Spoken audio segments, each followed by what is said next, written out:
नाज़रीन, पाकिस्तान तहरीक इंसाफ की जो पॉलिसी है, एक तरफ इस्टेब्लिशमेंट पर मौजूदा मिलिट्री क़यादत है उस पर तनकीद की जाती है, साथ ही उनसे बातचीत की दरख्वास्तें भी की जाती हैं, कम्युनिकेशन के चैनल दोबारा से खोलने की कोशिशें भी की जा रही हैं। पार्टी की पॉलिसी में जो बड़ा तजाद है, ये तहरीक इंसाफ के लिए कितना नुकसानदेह है, और साथ साथ हम बात करेंगे इस सेगमेंट के अंदर कि पाकिस्तान तहरीक इंसाफ की जो गवर्नमेंट है KP के अंदर, क्या वो गवर्नमेंट खतरे में है, अली मीन गंडापुर का टेन्योर क्या खतरा उसे लाक हो गया है। और नाज़रीन, एक और इंपॉर्टेंट मामला है, वो है पाकिस्तान तहरीक इंसाफ अपोजिशन अलायंस बनाकर जो ईद के बाद एक तहरीक लॉन्च करने जा रही है, उसमें बड़ा इशू आ रहा है। जिन इत्तेहादियों पर तहरीक इंसाफ की नज़र है, वो तहरीक इंसाफ के साथ एक पेज पर नजर नहीं आ रहे। कैसे तहरीक इंसाफ इस सियासी चैलेंज से निकले की बात करेंगे पाकिस्तान तहरीक इंसाफ के सीनियर रहनुमा रऊफ हसन साहब से। बहुत शुक्रिया रऊफ हसन साहब, पहले ही आप इस बात के हामी हैं, आप खुद इस राय के बहुत ज़्यादा हामी हैं कि पाकिस्तान तहरीक इंसाफ की इंगेजमेंट या मुज़ाकरात होने चाहिए, एस्टैब्लिशमेंट के साथ बातचीत होनी चाहिए, लेकिन वहाँ से ज़ाहिर अब जो बातचीत के चैनल तमाम बंद हैं। फिर से गौर साहब भी कल कह रहे थे कि फ़िलहाल कम्युनिकेशन हमारी बंद है वहाँ पे। तो एक तरफ आप उनसे कम्युनिकेशन सीख कर रहे हैं, आप उनसे राब्ते करना चाह रहे हैं, बातचीत आप करना चाह रहे हैं, लेकिन साथ ही आप जो है वो कभी प्रोटेस्ट करते हैं आर्मी चीफ के दौरे के दौरान, कभी उनके खिलाफ जो है वो सोशल मीडिया पे कैंपेन चलाई जाती है, और कभी अब आर्टिकल जो लिखा गया हाँ सभी तरह से रिसेंट, उसमें भी उनको जो है उन पर इल्ज़ाम वगैरह लगाए गए। तो क्या कहेंगे इस पे तहरीक इंसाफ की जो पॉलिसी है, एक तरफ आप उनसे बात करना चाह रहे हैं, लेकिन साथ ही आप उनके खिलाफ जो है वो इंटरनेशनल जो भी कोई फोरम जो कोई छोड़ते नहीं है। Thank you summer. देखिए, हमारी पॉलिसी वही है, खान साहब ने वही कहा है कि हम एंगेज करना चाहते हैं, हम बातचीत करना चाहते हैं और बातचीत के रास्ते निकलने चाहिए। मेरी ज़ाती राय आपने खुद फरमाया है, मैं हमेशा ये कहता रहा हूँ कि अल्टीमेटली टेबल के ऊपर बैठकर बातचीत ही करनी पड़ती है और डायलॉग होते रहना चाहिए, कभी ख़त्म नहीं होना चाहिए। लेकिन उसके साथ साथ पॉलिटिक्स नाम की एक चीज़ है, वो भी जारी रहती है। बाकी जो खान साहब ने जो लिखा है, आर्टिकल लिखा है, उसमें अगर कोई चीज़ गलत है तो मुझे बता दीजिए। और इसी तरह से जो बाकी जो हमने कॉन्फ्रेंस अभी की है यहाँ, उसको रोकने के लिए आपको पता है कि हुकूमत ने क्या क्या जतन किए हैं, उसके बावजूद दीवारें फैलान के जाना पड़ा, होटल को प्रेशराइज किया गया, जहां हमारी बुकिंग थी उसको खत्म कर दी गई। तो ये चीजें जो है वो ज्यादा इंपॉर्टेंट है।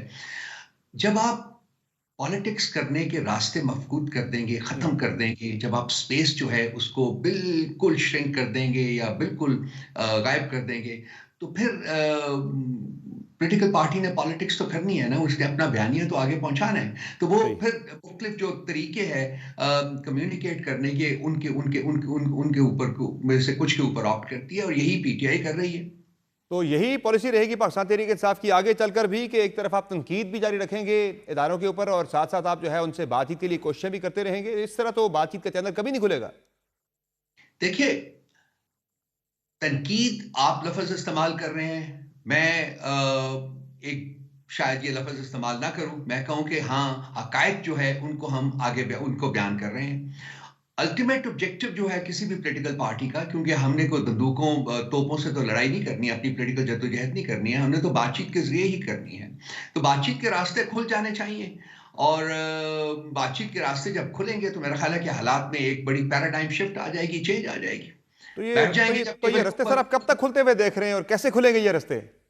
अल्टीमेटली तो खुलने है समर। देखिए, उसके बगैर चारा नहीं है। रियासत जो है आपकी, मुल्क जो आपका, वो एक शिकंजे में कसा हुआ है, आगे नहीं बढ़ रहा, वो एक सर्कल में घूम रहा है। डेवलपमेंट जो है वो स्टॉल हुई हुई है, इकोनॉमिक जो कंडीशंस हैं वो सबके सामने हैं, आइसोलेशन है, प्रेशर, इंटरनेशनल प्रेशर है, human rights Rauf bodies Hasan का साहब, वो तो प्रेशर कह है। रहे हैं कि हमने मुस्तहकम कर लिया चीज़ों को, बल्कि अब तो वो इतने कंफर्टेबल हो गए कि उन्होंने काबीना भी बढ़ा दी अपनी, वो तो बड़े कंफर्टेबल फील कर रहे हैं। वो कह रहे हैं हम इस्तेकाम ले आए मुल्क के अंदर। यार, ये खोखले नारे जो हैं, इनसे मुल्क नहीं चलते समर साहब। ये खोखले नारे हैं, हॉलो, और 60-60 पेज के सप्लीमेंट निकालने से तरक्की जो है वो नहीं होती है, या 26-27 बंदे कैबिनेट में लगाने से वो IMF सोचेगी ना आपके जी, हम इनको दे रहे हैं सर्वाइव करने के लिए, इनको हम ब्रिंक से वापस लेके आए हैं, और ये इतनी बड़ी जो कैबिनेट है वो बना रही है जहाँ के मिनिस्ट्रीज ही मौजूद नहीं है जिनके मिनिस्टर्स बनाए गए हैं।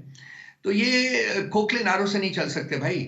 ये लेकिन सर आप लोग भी तो जाहिर है उनको कोई जो है वो सीरियस थ्रेट पोज नहीं कर पा रहे अभी तक ना। आपने एक अपोजिशन अलायंस बनाने की कोशिश की है, मौलाना फजलुर रहमान जो है वो आपके हाथ नहीं आ रहे, इवन शायद हकान अब्बासी साहब भी जो हैं वो क्रिटिकल हैं आपकी जो पॉलिसी है, आपकी जो तहरीक इंसाफ की जो हिकमत अमली है। हम कोशिश करेंगे, बिल्कुल हमारे साथ वो एक नुकाती एजेंडे के ऊपर इकट्ठे हैं कि हमने इस मुल्क में आइन को बहाल करना है। उन्होंने खुद अपनी ज़ुबान से कहा था जी कि हम इसके साथ है, इस एजेंडे को आगे लेके चलेंगे। अब वो क्या शक्ल इख्तियार करता है, हमारे पास 4-5 हफ्ते हैं ईद तक, और ईद के बाद इंशाअल्लाह ताला ये जो एक मुल्क की पब्लिक मोबिलाइजेशन कैंपेन है वो शुरू किया जाएगा।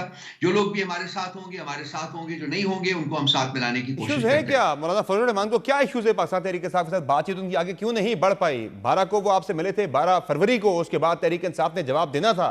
उन्होंने जो चीजें आपके सामने रखी थी उस पर तहरीक इंसाफ अभी तक उन्हें रिस्पॉन्ड ही नहीं कर पाई।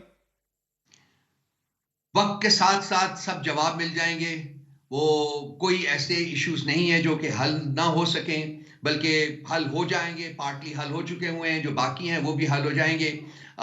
ये वक्त जो है इसलिए रखा गया है कि तमाम जितने भी इसमें कंस्टिट्यूएंट पॉलिटिकल पार्टीज हैं वो सब मिल बैठ के एक कंसेंसस जो है वो क्रिएट करें, ताकि इस जद्दोजहद को आगे बढ़ाया जा सके। मौलाना की जो डिमांड्स हैं वो खैबर पख्तूनख्वा की सियासत से मुतालिक है या मरकज की सियासत से मुतालिक है? मुनासिब नहीं होगा कि इसको पब्लिक डोमेन में बयान किया जाए, क्योंकि अभी ये हल तलब हैं। जब हल हो जाएंगी तो आपको पता चल जाएगा जी। अच्छा, इसके अलावा सर ये बताएं कि आप ईद के बाद की आप तैयारी तो कर रहे हैं तहरीक चलाने की, जिस तरह मैंने बात की कि अभी तक तो अपोजिशन पूरी एक पेज पर नहीं आ सकी, महीना आपके पास रह गया सिर्फ इसके बाद, और ये तो एक अलग मामला है। आपकी तहरीक इंसाफ का अपना हाउस इन ऑर्डर अभी तक नहीं है, तो कैसे ये तहरीक चलेगी, कैसे आगे बढ़ेंगे? गवर्नमेंट को तो किसी किस्म की थ्रेट जो है तहरीक इंसाफ की तरफ से कम फील नहीं हो रही। देखिए, हमारा अपना हाउस पूरा इन ऑर्डर है। जो गंदे अंडे हैं वो निकल जाएंगे, निकल गए हैं। एक आध आगे और भी है तो वो भी निकल जाएगा। हमारा हाउस इन ऑर्डर है। आपको पता नहीं क्यों ये हर दफा शक होता है कि जी हमारा गंदे हाउस अंडे इन से क्या ऑर्डर मुराद है है। आपकी सर? अभी तो पार्टी से आपने मरवत साहब को निकाला है एक, बाकी कौन है सर इसके अलावा? हम खान साहब की लीडरशिप में बिल्कुल एक यूनाइटेड पार्टी हैं, एक दूसरे के साथ जुड़ी हुई पार्टी हैं।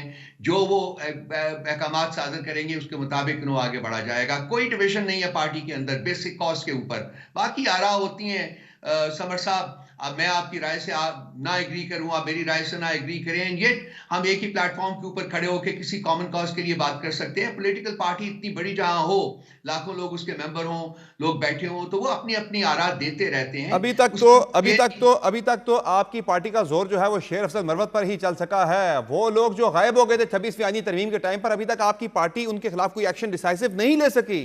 उन्हीं में से दो लोग जो हैं वो अभी तक शहबाज शरीफ साहब की काबीना का हिस्सा बन चुके हैं, और तहरीक इंसाफ अभी तक फैसला नहीं कर सकी कि हमने क्या करना है उनका।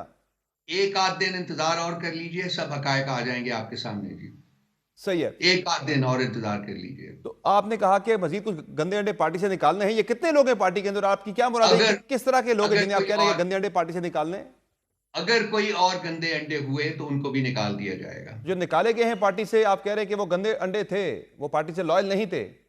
आप उनको जो मर्जी कह लीजिए जी, वो पार्टी में रहना जो है वो डिजर्व नहीं करते थे, इसलिए उनको निकाल दिया गया।